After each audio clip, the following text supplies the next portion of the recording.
Chicago Bears 2023 Redraft. Fixing Ryan Poles' mistakes. The Chicago Bears had a chance to build a franchise-changing roster in the 2023 draft. Some picks were solid, but others were missed opportunities. So, what if the Bears had made the right choices? Let's redraft and see how things could have played out. Trophy first round Jalen Carter, DT Georgia. Small Blue Diamond original pick. Darnell Wright, OT Tennessee. Jalen Carter is a game-wrecking force on the defensive line. Instead of worrying about the team's infrastructure, the Bears should have found a way to make it work. Today, Carter's heading to the Super Bowl with the Eagles and proving why he was one of the best talents in the draft. High voltage second round. Marvin Mims Jr., WR Oklahoma. Small Blue Diamond original pick. Jervin Dexter Sr., DT Florida. The Bears needed speed and explosiveness on offense, and Marvin Mims Jr. would have delivered. He's a deep threat weapon and a dynamic return specialist, making him a perfect fit for a team looking to add firepower. Fire third round, Devon Achane, RB, Texas A&M. Small Blue Diamond original pick. Zach Pickens, DT, South Carolina. One of the biggest steals of the draft, Devon Achane has already shown elite speed and playmaking ability. His ability to break open games in an instant would have made him a dangerous weapon in Chicago's offense. Shield third round via trade. Zach Harrison, Edge, Ohio State. Small Blue Diamond original pick. Tariq Stevenson, CB, Miami. Tariq Stevenson had a solid season, but his crucial mistake in the Hail Jaden play still stings. Instead, the Bears could have landed Zach Harrison, a powerful pass rusher who has made an impact with the Falcons. Flex Biceps fourth round, Isaiah McGuire, Edge, Missouri. Small Blue Diamond original pick. Roscoe Johnson, RB, Texas. Since Achane was already in the mix, the Bears could have focused on bolstering the pass rush. Pairing Isaiah McGuire with Zach Harrison would have given the Bears a young and aggressive duo on the edge. High voltage fourth round, Chase Brown, RB, Illinois.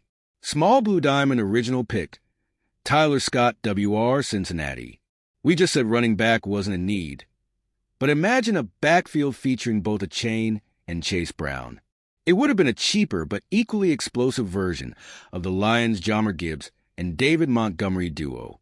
Wide heavy checkmark fifth round, Noah Sewell, LB, Oregon, and Terrell Smith, CB, Minnesota. Small Blue Diamond original picks, Noah Sewell and Terrell Smith. This is where Poles got it right. Noah Sewell provided versatility and upside, while Terrell Smith turned out to be a great addition to the secondary. No changes needed here. Directed seventh round, Tyson Bagent, QB, Shepherd University. Small Blue Diamond original pick, Travis Bell, DT, Kennesaw State. Instead of taking the risk of losing him as an undrafted free agent, the Bears should have drafted Tyson Bagent. He has already shown leadership and confidence, proving he could be a reliable backup, or maybe even more in the future. Shield seventh round, Jalen Jones, CB, Texas A&M. Small Blue Diamond original pick, Kendall Williamson, S. Stanford. If the Bears wanted to strengthen the secondary, Jalen Jones would have been a smart pick. Pairing him with Terrell Smith would have helped Chicago build a young, talented defensive backfield. Final thoughts. If the Bears had made these moves, their 2023 draft class could have been one of the best in the league. Instead, it's remembered as a missed opportunity. Now, here's the question. Do you agree with this redraft? Who would you have picked differently? Let us know in the comments. The Chicago Bears have signed wide receiver Maurice Alexander to a futures contract for the 2025 season, adding depth to their roster. Maurice Alexander, 28 years old, has taken a unique path to the NFL. After going undrafted out of Florida International in 2020, he found success in the USFL, playing for the Philadelphia Stars in 2022. One of his most impressive moments came in the playoffs, when he returned to punt 87 yards for a touchdown. That performance caught the attention of the Detroit Lions, who signed him in August 2022. Since then, he's been on and off their roster, appearing in 4 games and contributing mainly as a kick returner. With this signing, Alexander joins a growing list of futures contract players for the Bears, including offensive linemen, receivers, tight ends, defensive backs, and even a quarterback. These deals are typically for players looking to earn a spot on the active roster during training camp. The Bears could be looking at Alexander as a potential special teams asset, given his success as a return specialist. His speed and ability to make plays in space could help him stand out as he fights for a permanent spot on the team.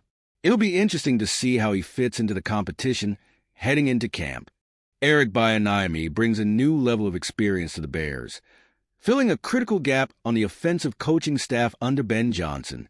His hiring as running backs coach eliminates one major concern, though it introduces a mix of personalities that could be interesting to watch.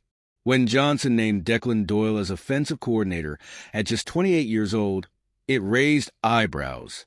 Doyle doesn't have play-calling experience, making his role more of a table-setting OC than a primary strategist.